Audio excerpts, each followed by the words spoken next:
Video देखने से पहले हमारे चैनल को सब्सक्राइब करें, साथ ही बेल आइकन पे प्रेस करके ऑल पे क्लिक करें। धन्यवाद। हेलो माय डियर स्टूडेंट्स, कैसे हैं आप लोग। स्वागत है आप लोगों का प्रिपरेशन की अगली क्लास में, जो प्रिपरेशन ऑफ टाइम से संबंधित है।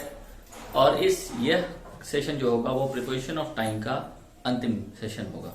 ठीक है, इसमें जो बाकी बच गए कुछ प्रिपरेशंस हैं उनको हम लोग समाप्त करेंगे और इसके बाद फिर कुछ अदर यूजेज ऑफ प्रिपरेशन पढ़ेंगे। अभी प्रिपरेशन खत्म नहीं हुआ, ये काफी मैंने शुरुआत में ही कह दिया था कि प्रिपरेशन एक बहुत लंबा चैप्टर है, इसको बहुत ज्यादा डिटेल में भी पढ़ना है, इसके बहुत सारे प्रयोग है।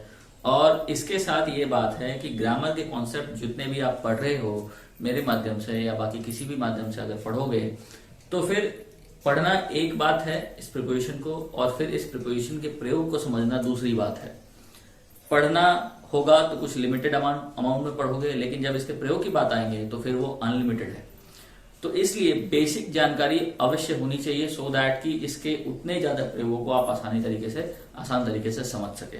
इसलिए मैंने पूरा कोशिश किया है कि प्रिपरेशन को जितना डिटेल हो सके उतने डिटेल में मैंने समझाया है, सो दैट कि वो अभी और आने वाले समय में आपकी मदद करेगा। ठीक है, अगर आपने वीडियोस को ढंग से सुना होगा, अच्छे से सुना होगा और उसको पढ़ा होगा तो निश्चित तौर पर ये आपके काम आने वाला है। ठीक है, एनीवे, तो हम लोग आज का ये सेशन शुरू करते हैं। इसमें हम लोग पढ़ेंगे बिफोर और विद इन के बारे में, फिर हम लोग पढ़ेंगे टू टिल अंटिल के बारे में, और फिर हम लोग पढ़ेंगे बाय और बिफोर के रिलेशन को। ठीक है, और इसके साथ हमारा प्रिपरेशन ऑफ टाइम का जो सेशन चल रहा था वो समाप्त हो जाएगा। सो आज का शुरू करते हैं।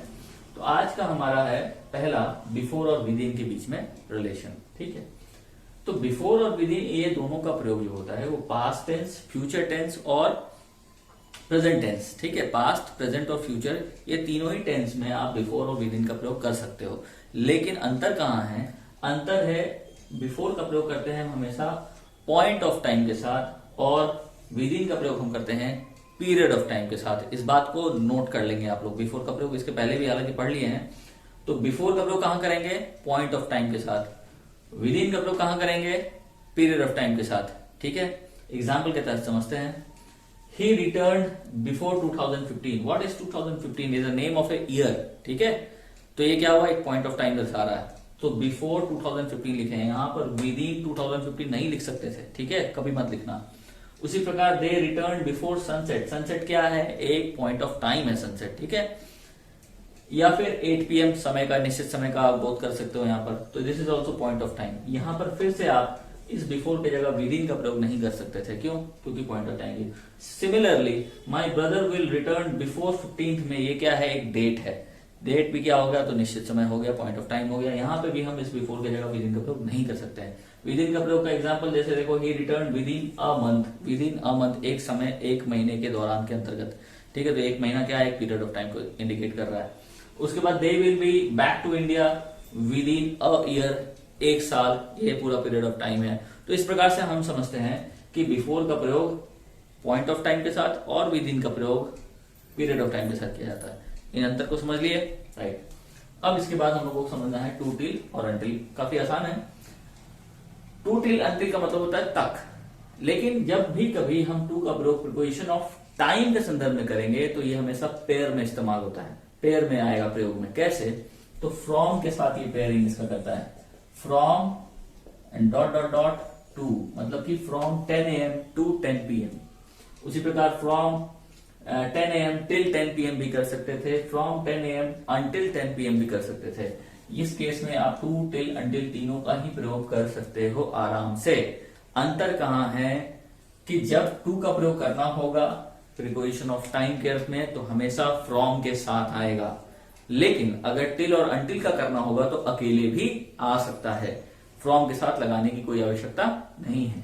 जैसे कि आई वॉज हियर टिल 4 PM या फिर आई वॉज हियर अनटिल 4 PM। ये दोनों ही वाक्य बिल्कुल सही है। फ्रॉम नहीं भी लगा है तो भी सही है।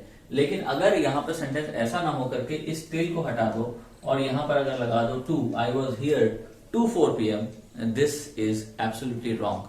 ठीक है, क्योंकि टू अकेला कभी नहीं आएगा प्रीपोजिशन ऑफ टाइम के अर्थ में, राइट। प्रीपोजिशन डायरेक्शन में भी पढ़े थे टू का प्रयोग, उम्मीद करता हूं याद होगा आप लोगों को। तो ये समझ गए कि two is never used two is never used alone in this sense. Preposition of time के अर्थ में कभी भी टू का प्रयोग अकेले नहीं होता, हमेशा फ्रॉम के साथ आएगा, जबकि टिल और अनटिल का प्रयोग होता है। ठीक है, अब नेक्स्ट हम लोग बढ़ते हैं अपने अगले प्रीपोजिशन पर, बाय और बिफोर। बिफोर का प्रयोग तो वैसे भी हम लोग पहले पढ़ लिए यहाँ पर। बिफोर का क्या मतलब होता है? बिफोर का मतलब होता है पहले। ठीक है, बिफोर का क्या मतलब होता है? पहले। और बाय का भी सेम मीनिंग होता है, लेकिन समझते हैं कैसे। बाय का प्रयोग होता है निर्दिष्ट समय या उसके पहले के अर्थ में, मतलब जो समय निर्धारित की गई है उस समय तक या फिर उसके पहले तक वो काम हो जाना चाहिए। एग्जाम्पल से समझेंगे इस चीज को, लेकिन ये याद रखो, कोई निर्दिष्ट समय या उस निर्दिष्ट समय से पहले, इस अर्थ में बाय का प्रयोग करते हैं। उसके बाद बिफोर का प्रयोग करते हैं पहले के अर्थ में। इसका प्रयोग हमेशा पहले के ही अर्थ में होता है। बिफोर का मतलब ही होता है पहले समय के अर्थ में। ठीक है, अब एग्जाम्पल से समझते हैं दोनों के प्रयोगों को कि by the end of this year he will have return from America. By the end of this year he will have return from America, मतलब इस साल के अंत तक वह अमेरिका से आ जाएगा, आ चुका होगा। तो by the end of this year, इस साल के अंत तक, तो अंत आते आते तक। ठीक है, क्लियर बात है। You have to submit your assignment by Friday next, मतलब आपको अपना असाइनमेंट बाय फ्राइडे नेक्स्ट, अगले फ्राइडे तक कर देना है। अब अगले फ्राइडे तक करना है मतलब या तो फ्राइडे के पहले कर लो या फ्राइडे को कर दो। That means Friday is the last date to submit your assignment, ये मतलब है इसका। लेकिन अगर यहां पर बाय फ्राइडे नेक्स्ट ना होकर के अगर बिफोर फ्राइडे नेक्स्ट होता तो मतलब फ्राइडे को नहीं करना है, फ्राइडे के पहले करना है। Thursday is the last date. ठीक है, फ्राइडे के पहले। तो ये दोनों में अंतर है। बाय फ्राइडे हो रहा है तो फ्राइडे इंक्लूडेड है, बिफोर फ्राइडे हो रहा है तो फ्राइडे इज एक्सक्लूडेड। ठीक है, फ्राइडे हटा हुआ। ये अंतर है बाय और बिफोर में। अब कुछ अदर एग्जाम्पल बच गए बाय के प्रयोग के, जैसे कि the sun shines by day. तो इस अर्थ में बाय डे या फिर बाय नाइट का जो ये प्रयोग करते हैं, ये ड्यूरिंग के अर्थ में बाय का प्रयोग हो रहा होता है। इस बाय डे की जगह आप ड्यूरिंग द डे भी बोल सकते हैं, मतलब के दौरान का अर्थ में भी बाय का प्रयोग करते हैं।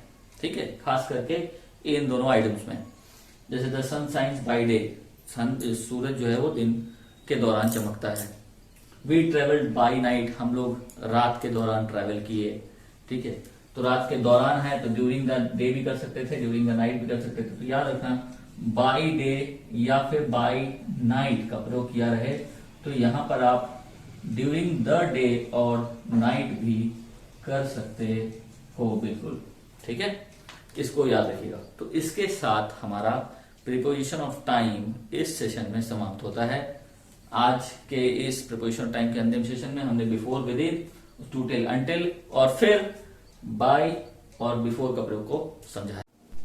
तो इसके साथ हमारा प्रीपोजिशन ऑफ टाइम यहाँ समाप्त होता है और मेरी पूरी आशा है कि आप लोगों को अभी तक मैंने जो भी पढ़ाया वो समझ में आया होगा। अगर कहीं भी परेशानी है तो प्रश्न पूछने के लिए आप बिल्कुल फ्री हैं। आप बेझिझक मुझसे कोई भी सवाल पूछ सकते हैं जो मैंने पढ़ाया उसके रिगार्डिंग। ठीक है, और अगर वीडियो पसंद आ रहा हो तो प्लीज़ आप वीडियोस को लाइक करते चले, बाकी लोगों को बताते चले इसके बारे में, शेयर करते चले और बाकी लोगों से भी कहे कि चैनल को सब्सक्राइब करते चले। ठीक है, तो मिलते हैं हम लोग अगले क्लास में जहां हम लोग पढ़ेंगे प्रीपोजिशंस के अदर यूजेस। तब तक के लिए goodbye, take care and God bless you. अगर हमारा वीडियो पसंद आया तो लाइक, कमेंट, शेयर करना ना भूलें। Thank you.